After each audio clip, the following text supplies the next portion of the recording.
প্রায় বিলুপ্তের পথে বাংলাদেশের ঐতিহ্যবাহী আফলাতুন মিষ্টি। ইন্টারনেটে এই মিষ্টিটির তেমন কোনো সঠিক রেসিপি নেই, তাই সবার রিকোয়েস্টে আমি অথেন্টিক আফলাতুন মিষ্টির রেসিপি শেয়ার করলাম। আফলাতুন সম্পর্কে শুধু একটাই কথা বলবো, যারা রাজকীয় স্বাদ বুঝেন তারাই শুধু এই মিষ্টিটার জন্য পাগল। আসসালামু আলাইকুম everyone, I am chef Ishika. Welcome back to iFood channel. Aflatoon মিষ্টি বানানোর জন্য প্রথমে একটি মিক্সিং বোলে ভেঙে নিলাম 3টি ডিম। ডিমগুলো রুম টেম্পারেচারে থাকলে ভালো, কিন্তু ঠান্ডা হলেও তেমন কোনো সমস্যা নেই। এবার ডিমে দিয়ে দিলাম হাফ কাপ চিনি আর 1/4 চা চামচ লবণ। নিয়ে নিয়েছি এক টুকরো জয়ফল। একটি গ্রেটারের সাহায্যে জয়ফলটাকে গ্রেট করে অ্যাড করে দিচ্ছি। আমি এখানে আনুমানিক 2 চিমটির মতো জয়ফলের গুঁড়া ব্যবহার করেছি। জয়ফলের টেস্ট অনেক প্রমিনেন্ট, তাই এর থেকে বেশি অ্যাড করবেন না, তাহলে এটার টেস্ট আফলাতুন মিষ্টির টেস্টটাকে ওভারকাম করে ফেলবে। এবার একটি উইক্সের সাহায্যে সবকিছু একসাথে খুব ভালোভাবে মিক্স করে নিব। ততক্ষণ পর্যন্ত মিক্স করতে থাকবো যতক্ষণ পর্যন্ত চিনি সম্পূর্ণ গলে না যায়। চিনি সম্পূর্ণ গলে গিয়ে এমন একটা ট্রান্সপারেন্টের মতো লিকুইড তৈরি হয়ে যাবে। এবার অ্যাড করে দিলাম 1/3 কাপ সুজি, 3 টেবিল চামচ ময়দা আর হাফ কাপ গুঁড়া দুধ। এখন অ্যাড করব একটা রাজকীয় উপকরণ, সেটা হলো মাওয়া। আমি আজকের আফলাতুন মিষ্টিটা তৈরির জন্য আমার ঘরে তৈরি মাওয়া ব্যবহার করছি, কারণ ঘরে তৈরি আসল খাঁটি মাওয়ার কোনো তুলনাই হয় না। যারা পাকা রাঁধুনি আছেন তারা মাওয়া গ্রেট করা দেখেই বুঝতে পারছেন যে মাওয়ার টেক্সচারটা কতটা বেশি পারফেক্ট। খাঁটি মাওয়া এমন নরম হয়ে থাকে, ইজিলি গ্রেট হয়ে যায়। আপনারা যদি আমার হাতে তৈরি মাওয়ার রেসিপি চান তাহলে এখনই একটা সুন্দর কমেন্ট করে ফেলুন, আমি আপনাদের সাথে অবশ্যই রেসিপি শেয়ার করব। তাছাড়া আপনারা এখানে কিনা মাওয়া ব্যবহার করতে পারবেন, কিন্তু হ্যাঁ, ঘরে তৈরি হোক বা কিনা হোক মাওয়া ব্যবহার করতেই হবে। মাওয়া ছাড়া কিন্তু কখনোই আফলাতুন মিষ্টি হবে না। এবার মিষ্টির ব্যাটারে অ্যাড করে দিলাম 1.5 কাপ মাওয়া। এবার একটি উইক্সের সাহায্যে সবকিছু একসাথে খুব ভালোভাবে মিক্স করে নেব। মাওয়া যত বেশি, আফলাতুন মিষ্টি খেতে ততই বেশি মজা। এবার অ্যাড করে দিলাম 1/4 কাপ ঘি। আপনার ইচ্ছে করলে এখানে ঘিয়ের পরিবর্তে মেল্টেড বাটারও ব্যবহার করতে পারবেন, কিন্তু আমি বলবো ঘি ব্যবহার করতে, এতে করে এই টেস্টটা বেশি ভালো আসবে। মাওয়া, ঘি, দুধ সব রাজকীয় উপকরণের মিশ্রণে তৈরি এই মিষ্টিটার স্বাদ কেমন হবে বুঝতেই তো পারছেন। এইসব রাজকীয় উপকরণ অ্যাড করার পরে তো আপনাদের মনে কোনো সন্দেহ থাকার কথা না যে ডিমের গন্ধ আসবে কিনা। মিষ্টিটাকে বানানোর জন্য আমি একটি পাউন্ড কেকের মোল্ড নিয়ে নিয়েছি। আমি মোল্ডটাকে আগে থেকেই বেকিং পেপার দিয়ে রেডি করে রেখেছিলাম। এবার মিষ্টির ব্যাটারটাকে মোল্ডে ঢেলে দিলাম।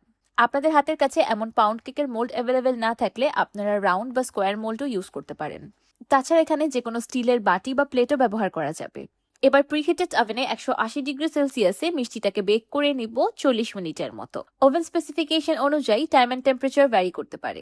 আপনারা ইচ্ছে করলে মিষ্টিটাকে চুলা বা এয়ার ফ্রায়ারেও বেক করে নিতে পারবেন, একদম পারফেক্ট হবে, ভয় পাওয়ার কোনো কারণ নেই। চুলায় বেক করলে অবশ্যই ড্রাই বেকিং পদ্ধতিতে বেক করতে হবে। 40 মিনিট পর আমার আফলাতুন মিষ্টি পারফেক্টলি বেক। ওভেন থেকে নামানোর পর গরম গরম আফলাতুনে ব্রাশ করতে হবে সুগার সিরাপ। সেই জন্য একটি গ্লাস জারে দিয়ে দিলাম 1/4 কাপ পানি, 1/4 কাপ চিনি আর 1 চা চামচ ঘি। এখন পানি, চিনি আর ঘি একসাথে খুব ভালোভাবে মিক্স করে নিলেই আফলাতুনের জন্য তৈরি হয়ে যাবে একটা রাজকীয় ও শাহী স্বাদের সুগার সিরাপ। এবার সুগার সিরাপটা গরম গরম আফলাতুন মিষ্টির উপরে ব্রাশ করে দিচ্ছি। আফলাতুন মিষ্টি গরম থাকা অবস্থায় সুগার সিরাপটাকে ব্রাশ করে নিতে হবে, এতে করে খুব ইজিলি অ্যাবজর্ব হয়ে যাবে। এই সিরাপটা দেওয়ার ফলে মিষ্টিটা ড্রাই হয়ে যাবে না আর ভিতর থেকে খুবই বেশি সফট অ্যান্ড জুসি থাকবে। এখন আমি মিষ্টিটাকে এভাবেই রেখে দিব সম্পূর্ণ ঠান্ডা হয়ে যাওয়া পর্যন্ত। আফলাতুন মিষ্টি গরম গরম ডিমোল্ড করে কাটতে যাবেন না, তাহলে কিন্তু ভেঙে যেতে পারে, কারণ এই মিষ্টিটা খুবই বেশি সফট হয়ে থাকে। এবার মিষ্টিটাকে ডিমোল্ড করে নিচ্ছি। মাশাআল্লাহ, দেখতেই পারছেন কত দারুণ সুন্দর আফলাতুন মিষ্টি তৈরি হয়েছে। খাওয়া তো দূরের কথা, আপনি তো এটার ঘ্রাণেই আগে পাগল হয়ে যাবেন। এত মিষ্টি একটা ঘ্রাণ আসছে যে বলে বোঝানোর মতো না।